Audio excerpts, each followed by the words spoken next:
তৃণমূলের গোষ্ঠীদ্বন্দ্বে ঘাটালে ধুন্ধুমার পরিস্থিতি। তারকা সাংসদ দেবের সামনেই শাসক দলের দুই গোষ্ঠীর হাতাহাতি, এমনকি রক্তও ঝরল।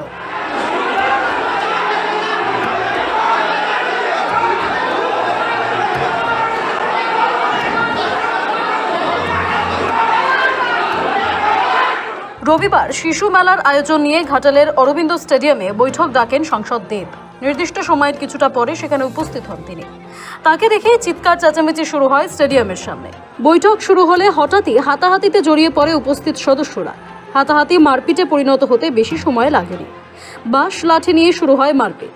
সাংসদের সামনেই অশ্রাব্য ভাষায় গালিগালাজ, বাঁশ দিয়ে পেটানো চলতে থাকে। বৈঠকে বাঁশ লাঠি কোথা থেকে এলো সেই নিয়ে প্রশ্ন করতেই দেব অনুগামীরা আঙুল তোলে প্রাক্তন বিধায়ক শঙ্কর দলুইয়ে গোষ্ঠীর দিকে।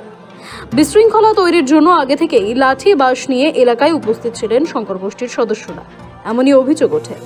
লাঠি নিয়ে স্টেডিয়ামের বাইরে ছুটতেও দেখা যায় কয়েকজনকে। কোটি টাকার শিশু মেলায় বর্তমানে ঘাটাল উৎসবে পরিণত। এই মেলার রাশ কার হাতে থাকবে সে নিয়ে প্রতিবারই নানান রকমের ঝামেলা হয়। গত বছর মেলা সংক্রান্ত একটি বৈঠকে ধস্তাধস্তি হয়েছিল শাসক দলের দুই গোষ্ঠীর মধ্যে। রবিবার ঘটনাস্থল থেকে যে ছবি এবং ভিডিও সামনে এসেছে তাতে দেখা গিয়েছে তীব্র চিৎকার চেঁচামেচি চলছে। ধস্তাধস্তি হাতাহাতিতে জড়িয়ে পড়েছেন তৃণমূলের দুই গোষ্ঠীর লোকজন। তেড়ে যাচ্ছেন পরস্পরের দিকে। হাত তুলে দুই পক্ষকে থামানোর চেষ্টা করেন দেব। ঘটনাস্থলে পুলিশও মজুদ ছিল সেই সময়, কিন্তু পরিস্থিতি নিয়ন্ত্রণে আনা যায়নি। এদিনের ঘটনায় দুঃখ প্রকাশ করেন ঘাটালের সাংসদ দেব। প্রথমত আজকে আমি খুবই দুঃখিত, কারণ আমার 11 বছরের রাজনীতি জীবনে এরকম প্রথম ঘটনা হলো। মানে আমি 11 বছর ধরে চেষ্টা করেছি ঘাটালে শুধু ঘাটাল লোকসভা কেন্দ্র নয়, আমি বক্তা হিসেবে যেখানে যেখানে গেছি যে কোনো নির্বাচনে, সেখানে আমি চেষ্টা করেছি শান্তি বজায় রাখতে। আমি এমন কোনো কথা বলিনি যাতে আমার দলের মনে হবে অন্য দলের সঙ্গে মারপিট করা। আমি সবসময় একটা শান্তির বার্তা, এবং আমি ওই রাজনীতিতে বিশ্বাস করি যেটা মানুষকে এক রাখে। আমি বিভাজন, পাওয়ার কে এই রাজনীতির মধ্যে বিশ্বাস করি না। খুবই দুঃখজনক একটা ঘটনা ঘটল। এই শিশু মেলা নিয়ে অনেকদিন ধরে ঝামেলা হচ্ছিল, সব মেনে নিয়ে একটা সুস্থ একটা পরিবেশ, কারণ এটা কোনো পলিটিক্যাল মেলা নয়, এটা মানুষের মেলা। আমাদের এই সিদ্ধান্ত হয়েছিল কি যেভাবে দাম বাড়ছে, কিভাবে এই মেলার মধ্যে এমন কিছু করা যাক যাতে দাম মানে আমরা যদি এই রেন্ট বাড়াই এই স্টল থেকে, তাহলে প্রোডাক্টের দামও বাড়বে। সেটাকে কিভাবে নিয়ন্ত্রণে আনা যায় এইসব বিষয় নিয়ে আমাদের আলোচনা হয়েছে। তারপরেও যে এই ঘটনা ঘটলো তার জন্য খুব দুঃখজনক। আমি না এই রাজনীতির মধ্যে আমি আমার আবার রাজনীতিতে দাঁড়ানোর একটাই কারণ ছিল, ঘাটালের মানুষের যে স্বাধীনতার পর থেকে যে দাবিটা ছিল ঘাটাল মাস্টার প্ল্যান, সেটার জন্যই আবার রাজনীতিতে আসা। এবং আমি চেষ্টা করছি যতদিন বাঁচবো, যতদিন রাজনীতির মধ্যে থাকবো, মানুষকে এক করে রাখবো। যে মারছে, যে মার খাচ্ছে, সে সব আমারই।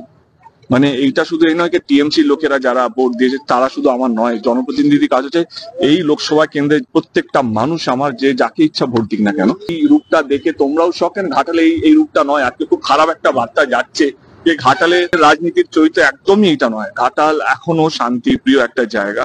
আজকের ইনসিডেন্টটা দুঃখজনক একটা ইনসিডেন্ট।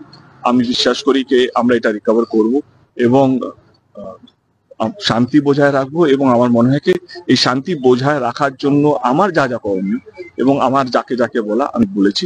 যদিও শাসক দলের দুই পক্ষের মারামারির এই ভিডিও প্রকাশ্যে আসতেই আসরে নেমেছে বিজেপি। শিশু মেলা ঘাটালের আবেগের মেলা। এই মেলাকে নিয়ে তৃণমূল কংগ্রেস রাজনীতি করছে, এই মেলাকে নিয়ে তৃণমূল ব্যবসা করছে। কে সাহস দিয়েছে? কোন অধিকারে করছে? শাসক দল ক্ষমতায় আসার পর থেকেই এই মেলাকে নিয়ে লক্ষ লক্ষ টাকা আত্মসাৎ করছে, লুট করছে। সেই আবেগ, সেই নেশা, এই চুরি করার একটা নেশা এখনও পর্যন্ত তৃণমূল কংগ্রেসের মধ্যে রয়েছে। যার জন্য আমরা দেখেছি 2011 সাল থেকে 2021 সাল পর্যন্ত শঙ্করবাবু নিজের হাতে মেলা করেছে এবং লক্ষ লক্ষ টাকা আত্মসাৎ করেছে। তারপরে দেবের গোষ্ঠী জোর করে সে মেলা কমিটি থেকে শুরু করে মেলা, তো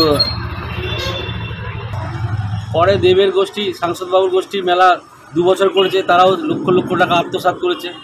এই যে টাকার নেশা, এই নেশা এখনও ভুলতে পারেনি। তাই দুই গোষ্ঠীর মধ্যে লড়াই, সন্ত্রাস, মাথা ফাটানো থেকে শুরু করে অনেক কিছু হয়েছে।